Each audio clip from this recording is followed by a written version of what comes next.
नमस्कार जी। आज हमारे साथ बातचीत करने के लिए डॉक्टर मनोहर लाल शर्मा जी हैं। कांग्रेस के जो है वो सीनियर लीडर है। बिलावर से 2 बार जो है वो विधायक रह चुके हैं और असेंबली में एक इन्होंने जो है वो लंबा वक्त बिताया है। एक बार ऐसे एमएलए के तौर इन्होंने अपना कार्यभार वहाँ संभाला और एक बार एज ए मिनिस्टर। सर बहुत बहुत धन्यवाद समय देने के लिए। असेंबली की हम बात करें तो इस समय असेंबली के हम कहें तो अखाड़ा बन चुका है। आपने भी असेंबली में जो है वो काम किया है। जिस असेंबली में डेवलपमेंट की बातें होनी चाहिए वहाँ एक दूसरे को जूते मारे जा रहे हैं, एक दूसरे को ब्लैकमेलर कहा जा रहा है, क्या कहोगे? देखिए, बड़ा अनफॉर्चुनेट है कि लोगों की बड़ी उम्मीदें होती हैं। जब इलेक्शन होता है, विधायक चुन के जाते हैं, सरकार का गठन होता है और जब विधानसभा का सेशन बैठता है तो जम्मू कश्मीर की लगभग 1.5 करोड़ जनता की उम्मीदें होती हैं और नजरें होती हैं कि हमारे चुने हुए नुमाइंदे हमारे हक में क्या फैसले लेते हैं, किस विषय पर चर्चा होती है और उस विषय पर क्या फैसले लिए गए। ये बदकिस्मती से कहना पड़ रहा है, आपने भी कहा, तो उन मुद्दों पे चर्चा हो रही है जिन मुद्दों से आवाम का कोई लेना देना नहीं। डॉक्टर साहब अनएम्प्लॉयमेंट की बात करें, हम बिल्डिंग कंस्ट्रक्शन की बात करें, स्कूलों की बात करें, लेकिन जब भी असेंबली का सेशन लगने वाला होता है उससे पहले कोई ना कोई ऐसा मुद्दा लगा दिया जाता है कि वो पूरा माहौल बढ़ जाता है। आप बिल्कुल दुरुस्त, आपने पहली बात भी मैं पूरी नहीं कर पाया और इसमें भी दोनों बातें करना। जब भी इम्पोर्टेंट कोई फैसले होने होते हैं हमेशा कोशिश की जाती है ऐसे मुद्दे लाए जाए ताकि असेंबली का, पार्लियामेंट का भी पूरा सेशन उसमें बेस्ड हो जाए और आम लोगों के इश्यूज में चर्चा नहीं हो। और मैं देखना एक ये कहना चाहता हूँ कि मेरी अपील भी रहेगी सभी पोलिटिकल स्टेक होल्डर से, नेताओं से। जम्मू कश्मीर इस वक्त बड़े क्राइसिस में है और बेरोजगारी अहम मुद्दा है। घर घर की कहानी है। हर घर का बच्चा पढ़ा लिखा, वेल क्वालिफाइड और बेरोजगार है और सरकार की तरफ देख रहा है। इस तरीके से मैं ये महसूस करता हूँ, या तो सोची समझी प्लान से किया जाता है कि लोगों के इशू पे डिबेट ना हो और ऐसे मुद्दों में लोगों को उलझाया जाए, लोग भी उस पर चर्चा करते रहे और उनका टाइम वेस्ट हो और उनसे प्रश्न ना करें लोग अपने मुद्दे में, जनहित के मुद्दे में, चाहे बेरोजगारी है, चाहे महंगाई, बढ़ती हुई महंगाई इशू है, करप्शन है सरकारी ऑफिस में, आम लोगों का काम बड़ा मुश्किल से नहीं होता। उसके बाद पानी बिजली की समस्या है और आपको देखें अब माइनिंग जैसे इशू हैं, ड्रग्स जैसे इशू हैं। आप पूरा सेशन देखें, पार्लियामेंट में भी देखें और पूरा सेशन देखना, कहीं भी इवन के सरकार की तरफ से इनिशिएट होना चाहिए। ये मतलब ह्यूमन इशू है, ड्रग्स का इशू है, सरकार इसमें कोई चर्चा करे, आप हाफ एन आवर डिस्कशन हो, पूरा 1 डे डिस्कशन हो और इसमें एक इशू बनाया जाए ताकि जम्मू कश्मीर की जनता को भी लगे कि हमारे मुद्दों पे सरकार गंभीर है और ये इशू बड़ा एक वाइटल इशू है। इसको एड्रेस करने के लिए हमें भी सहयोग देना चाहिए। डॉक्टर साहब, हम अपने बिलावर में वापस आते हैं। बिलावर में पिछले 10-12 वर्षों से जो है वो भाजपा के डीडीसी हैं, एमएलए हैं, हमारे एमपी हैं, लेकिन अभी तक बिलावर में जो पुराने प्रोजेक्ट्स हैं वो भी रुके पड़े हैं, नए कोई बड़ा प्रोजेक्ट आज तक नहीं आया। किसका फेलियर मानते हैं? देखो, मेरी कभी भी किसी व्यक्तिगत टिप्पणी नहीं होती है, विधायक क्या कर रहे हैं या उससे पहले उन्होंने क्या किया। ओवरऑल आंकड़ों में मैं आपसे बात कर रहा हूँ। अब जुआ भी है और सन ऑफ साइल है, अब लोकल है, मुझे मेरी निजी जिंदगी भी जानते हैं घर पे। आप देखें कितने प्रोजेक्ट जो हैं मेरे समय से, जो करोड़ों रुपए के प्रोजेक्ट है वो मिड वे बंद किए गए हैं या कोई 90% कम्प्लीट है। अभी आपके सामने डेलीगेशन मिल रहा था धर्मणी का, कितने लोग थे, आपसे 25-30 लोग थे। वो लिफ्ट 2014 में कंप्लीट हो गया, हमने फंक्शन कर ली थी, 4 लोगों को हमने अपॉइंटमेंट भी दी थी और आज तक 2014-15 से लेके अभी तक लिफ्ट वो फंक्शन नहीं हुई। बात बड़ी है, उसमें लगा 3 करोड़ रुपये लगे, कंप्लीट किया। उसका बड़ौटा की लिफ्ट है 80% कम्प्लीट हो गई, आपके से 60% अपना डडवाड़ा की लिफ्ट है, 99% आपकी त्राड़ता की लिफ्ट है। वहाँ के तो ट्रांसफार्मर भी उठा के लेगी। जुआलता की लिफ्ट है, वहाँ से भी जो पाइप्स है, ह्यूम पाइप्स हैं, उसको दूसरी पाइप है बड़ी पानी वाली, वो उठा के लेके जा रहे थे, हमने रोका वहाँ जाकर। तो इस तरीके से करोड़ों के प्रोजेक्ट, 150 करोड़ के इरीगेशन के प्रोजेक्ट थे। चेक डैम थी 22-23 करोड़ की, जो बिनी नाला पूरा हॉस्पिटल और अपना मुनित को अटैच करना था। ये तो आपके अपना कल्याण नाला में थी, एक हमने कंप्लीट कर दी थी, उसको भी फंक्शन नहीं किया। पक्का कोठा जब विधानसभा कंडी भी बिलावर के अंदर थी, 14 करोड़ की एक डिंगम के पास थी, वो शुरू नहीं की, तो करोड़ों रुपए के प्रोजेक्ट बंद किए गए। ये नुकसान है, अन्याय है। वो भारतीय जनता पार्टी की समूची लीडरशिप से, चाहे विधायक रहे हैं, डीडीसी हैं या बीडीसी हैं, चाहे इनके संगठन के लोग हैं, मेंबर पार्लियामेंट हैं, उनसे ये बराबर की जनता का प्रश्न है। मेरा कहीं ऐसा तो नहीं है कि डॉक्टर मनोहर लाल शर्मा जी ने जो है वो काम शुरू करवाए हैं, अगर पूरे हो गए तो क्रेडिट वो ले जाएंगे, उस चक्कर में ऐसा हो रहा हो? मैं ऐसा नहीं समझता, ऐसा नहीं होना चाहिए। अगर ऐसा है तो बदकिस्मती है, लोकतंत्र की बात करें, लोगों को है। वो जो प्रोजेक्ट है, अगर डोडवाड़ा की लिफ्ट चलती है तो डोडवाड़ा के उस खेतों को सराब करना था, लोगों की जो किसान है उनकी ज़िंदगी बहुत आसान होती है, और वहाँ उपजाऊ लैंड जो है वो अच्छी फसल देती, प्रोटेक्शन देती है, और नेशनल इंटरेस्ट में जब बात जाती है, और नेशनल के लिए एक बेनिफिट होता है। और इस तरीक़ा से ये मेजर मैंने 8-10 प्रोजेक्ट इरिगेशन के बताए, 2 चेक डैम के बताए, बिलावर का सब डिस्ट्रिक्ट हॉस्पिटल है 23 करोड़ का, नर्सिंग कॉलेज है बिलावर का जो मैंने शुरू करवाया था, यूनिवर्सिटी का कैंपस 2 करोड़ रुपया जम्मू यूनिवर्सिटी के वाइस चांसलर के अकाउंट में पड़ा। लैंड हमने आइडेंटिफाई करके उनको हैंड ओवर करके उनकी टीम आगे इंस्पेक्शन भी कर गई थी। नर्सिंग कॉलेज की बिल्डिंग तक कंप्लीट हुई है। तो उस वक्त की सरकार में हमने उस वक्त केंद्रीय मंत्री थे गुलाम नबी आज़ाद साहब ने दिया, और पैसा भी उसको पूरा 5 करोड़ दिया, और वहाँ बिल्डिंग बनी है। अब वो भी खंडरात बन चुकी है। 10-11 वर्ष में कितने बैच बैठ सकते हैं। इस तरीके से बहुत से तहसील है, बुरा कल्याण सेंक्शन है, पेपर में है, आज तक तहसीलदार नहीं लगाया गया। फिर नायब नए नायब तहसीलदार लगाया गया। आपका सुकुराला में क्योंकि जो श्रद्धालु हैं, जितने श्रद्धालु आते हैं, मैनेजमेंट में दिक्कत आती है, तो मैं नायब तहसीलदार को अपॉइंट किया था वहाँ सुकाला माता के उस पवित्र देवस्थान में। आज तक वहाँ नायब तहसीलदार उसमें नहीं लगा। इस तरीके से अपना मल्हार लोहाई मल्हार नायब तहसील थी, वहाँ तहसीलदार ने लगा।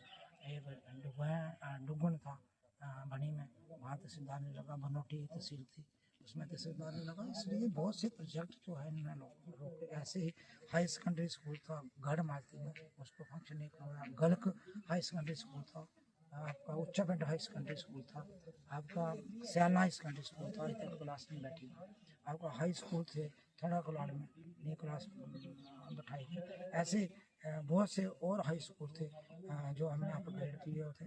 अब तक उन्होंने हाई स्कूल को फंक्शन नहीं किया। बहुत से प्राइमरी स्कूल बंद किए गए, बहुत से मिडिल स्कूल क्लब किए गए। तो जहाँ बहुत सी टीचर की पोस्टें भी ख़त्म की गई है, इसलिए बेरोजगारी भी बढ़ी है। और ना ही ये प्रोजेक्ट जो स्कूल वहाँ के लोगों को ग्रास रूट लेवल पर घर तक एजुकेशन जो प्राइमरी और मिडिल लेवल की एजुकेशन को प्राप्त हो। अब हम बिलावर की बात करें तो ग्राउंड लेवल पे जो है वो काफ़ी सारी समस्याएं हैं। क्या मैसेज अब जो हुई सरकार को हम नुमाइंदों को आपकी तरफ से रहेगा? देखिए, मैं 2 चीज़ें कहना चाहूँगा।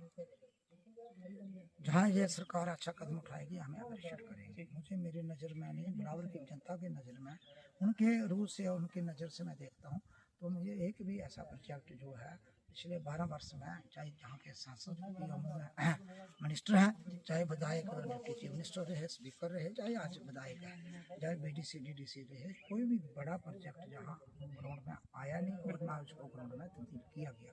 मैच बहुत से जो प्रोजेक्ट थे बंद किए गए, और मैच छोटे छोटे जो गली नालियों को उद्घाटन करते हैं, जो वो पंचायत और पंचायत के मेंबर पंचायत लेवल का जो काम है उनको देख के फीते काटते हैं। जब मेरे कार्यकाल में, जब मेरे से पहले जो विधायक रहे हैं उनके कार्यकाल में जो रोड्स बनाई गई हैं उनको ब्लैक टॉपिंग करके उनके फीते काटते हैं नया, और फीते भी ऐसे वहाँ काटते हैं। इस तरीके से मैंने देखा वहाँ सिर्फ पैच वर्क करते हैं। पिछले दिनों आपने स्टोरी कवर की थी ढोलक देखा, वो पैच वर्क हुआ और दूसरे दिन सारा ब्लैक टॉपिंग उखड़ गई है। ऐसे जहाँ भी ब्लैक टॉपिंग की भी क्वालिटी बड़ी इनकी पोर है। तो इस तरीके से बेल का ब्रिज है, देखो मैंने 6 करोड़ और लगभग 25 लाख रुपया उसमें अभी पड़ा था। JKPCC Jammu Kashmir construction corporation के अकाउंट में पड़ा था। अलाटमेंट थी, काम 60% कम्प्लीट हो गया था। उसकी पेमेंट करके उसके अलावा 6 करोड़ सिर्फ स्लैब वर्क का, मगर अभी तक उसको बंद रखा। क्यों? लोगों को ये गुमराह किया गया कि जहाँ 5 तीर्थ डैम बन रही है 2015 में आते ही, उसमें 12 साल उस डैम में उन्होंने वो 6 करोड़ बहा दिया, और अभी तक कुछ नहीं। अभी बड़ा दुख है, पिछले दिन एक बच्चा वहाँ बह के चला गया, एक परिवार उजड़ गया, समझ लो। एक बहुत ही कीमती जान जो जाया गई है, और उसका जवाब भारतीय जनता पार्टी को देना पड़ेगा। विधायक जी हम गए थे, दो बातें कह के, जैसे आपने ये भी कवर किया था आपका कनाड़ नाला का जो ब्रिज का जो बना रही है आपकी ग्रिफ, तो अभी देख लो आपको 1-1.5 वर्ष से क्या हो रहा है, 2 साल हो गए उसी सनेल पे से काम चल रहा है, उन्हीं खड्डों से लोगों को गुजरना पड़ रहा है, और जो आयुष का हॉस्पिटल था वो भी उससे डैमेज हुआ। इस तरीके से इनकी कथनी करने में बड़ा फर्क है। मेरा मैसेज इनसे है, काम कीजिए, आप बलाव के हित में कोई फैसला लोगे, हम आपको 2 कदम आगे बढ़ेंगे। हाँ, एक काम जरूर किया, केंद्रीय विद्यालय में संघेड़ जो है जवान, इसके लिए मैंने अपने टाइम में सेक्शन करवाया था। निर्मल सिंह जी आए और उन्होंने केंद्र में मोदी जी सरकार में प्रेस करा के उसको बोला, मैंने त्योर में जो इंडस्ट्री एरिया है वहाँ करना, हमने कोई ऑब्जेक्शन नहीं किया, मगर वहाँ में नहीं बना। उसके बाद इनका निर्मल सिंह और जितेंद्र सिंह जी की बनती नहीं थी, जितेंद्र सिंह जी ने उठाया और तो मालूम है वहाँ खोल दिया। चलो आज ये विधायक कहते हैं मैंने बनाया, और जितेंद्र सिंह ने जी वहाँ हो गया, एक कार्य चलो हमें वो भी आपको दे दिया, तो उसको आप मचालता और रामकोट सीट के एक बॉर्डर में आपने दिया।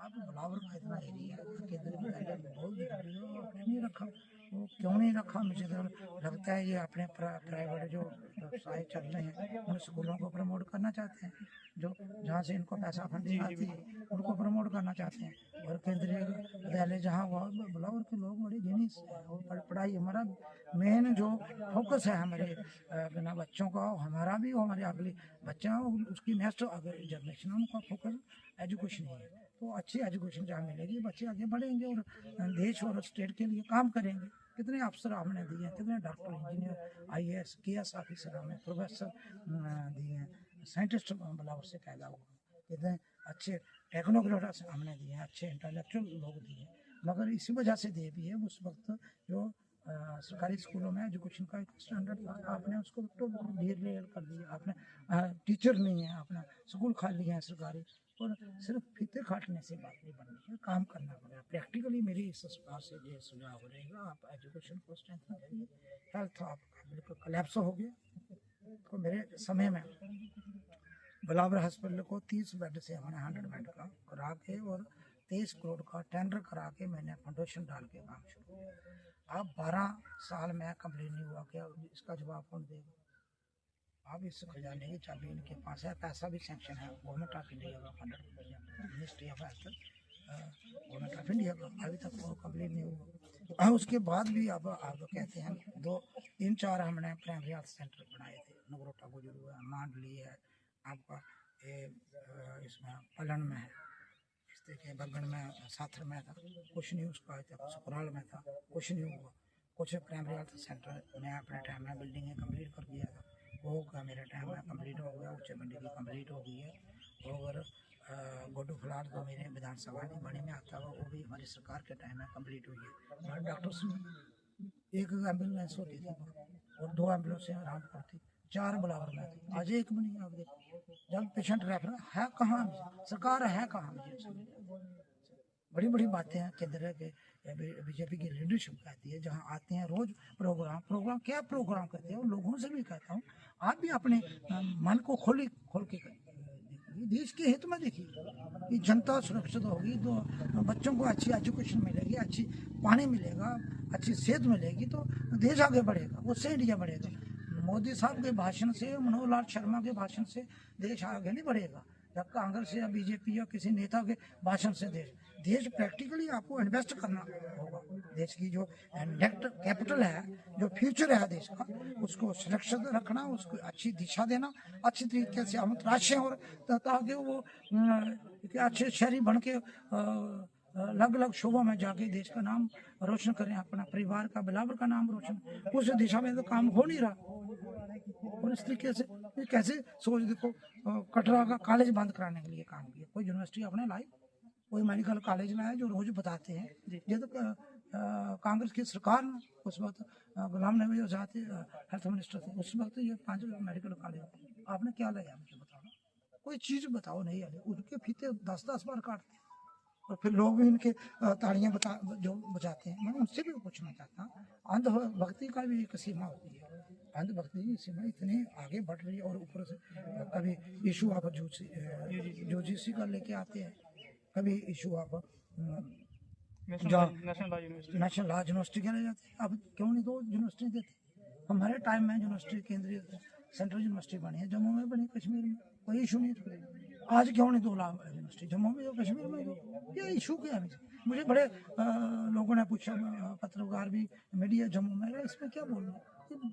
लोगों को कहीं गुमराह किया जा रहा है। गुमराह किया, सीधा बात है इसमें। जम्मू और कश्मीर के दोनों रीजन की अपनी पॉलिटिकल कंपल्शन है, एस्पिरेशन है, और टॉपिकली ग्राफिकली जोग्राफिकली जो उनकी कंडीशन है, अगर जहाँ की जो क्लाइमेटिकल कंडीशन भी सूट नहीं करती। जम्मू का बच्चा जाके वहाँ 3-4 साल कश्मीर पढ़ेगा, जो वहाँ का जा, तो इसलिए एक तरफ से तो आप मेडिकल कॉलेज बंद करा रहे हो, मुसलमान वो बच्चे आए कश्मीर के, दूसरी तरफ से आप कहते हैं वहाँ पर देखिए जो लॉ यूनिवर्सिटी देनी है तो केंद्र ने देनी है, नेशनल लॉ यूनिवर्सिटी है, ये ministry of law parliamentary affair government of India का काम है।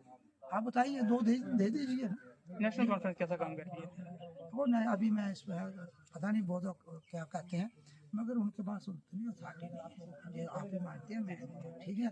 इस अथॉरिटी में, इस हालात में भी यार उमर अब्दुल्ला साहब और उनके मिनिस्टर अपने आप को सरकार में मेंटेन करके लोगों को ये बताने में हैं भी, हम भी हैं कहीं बताने में, ये अचीवमेंट है। शायद कोई और होता ताकि भाग जाता। एक दूसरा इशू कुछ उन्होंने लिए, एम्प्लॉयमेंट का इशू उन्होंने लिया।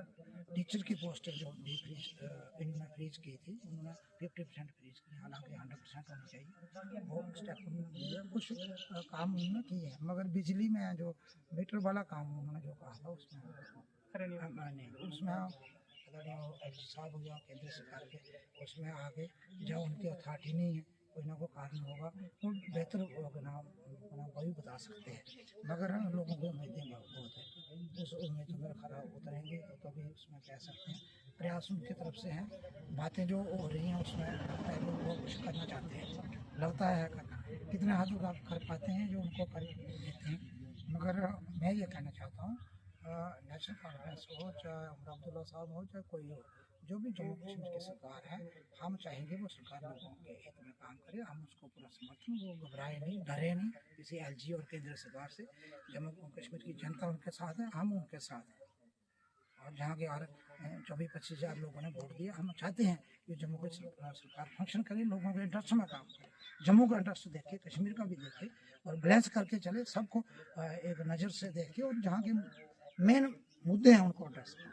इनके जो झूठा प्रोपेगेंडा है भारतीय जनता पार्टी में, उसमें हिस्सेदार न बने, और उसमें हिस्सेदार बन के एक मैच फिक्स करके कोई काम करेगा तो जम्मू कश्मीर की जनता सहमति है, और उसका जवाब सबको देना पड़ेगा, चाहे कांग्रेस है, चाहे एनसी है, चाहे बीजेपी है, चाहे पीडीपी है। और पीडीपी का जो हाल हुआ, और हम कहीं कोताही करेंगे तो सबको उस हाल देखना पड़ेगा, हमें सबको मिल के काम करना है जम्मू कश्मीर की जनता के। और बेसिक मुद्दे, महंगाई पे हम क्या कर सकते हैं, बेरोजगार जो नौजवान हैं उनको कैसे एम्प्लॉयमेंट अपॉर्चुनिटी दे सकते हैं, सिविली जो आपके सिलेक्शन प्रोसीजर ट्रांसपेरेंट हो, टाइम बाउंड हो, और क्लियर हो, ताकि बच्चों को डेली बेसिस का इशू है, रेगुलाइज किया जाए, इनको अडाग एम्प्लॉई है, इनको हित में काम किया, आंगनबाड़ी वर्कर है, आशा वर्कर हैं, इनको आप रेगुलाइज नहीं करते, कम से इनका मेहनताना बढ़ाया जाए। महंगाई कहाँ, सोना पौने 150 आ गया, एक 84 था, एक 60 था, एक 50 आ गया, किसी दिन 5-10 बढ़ता है, किसी दिन 5-10 घटता है, स्टेबिलिटी नहीं है।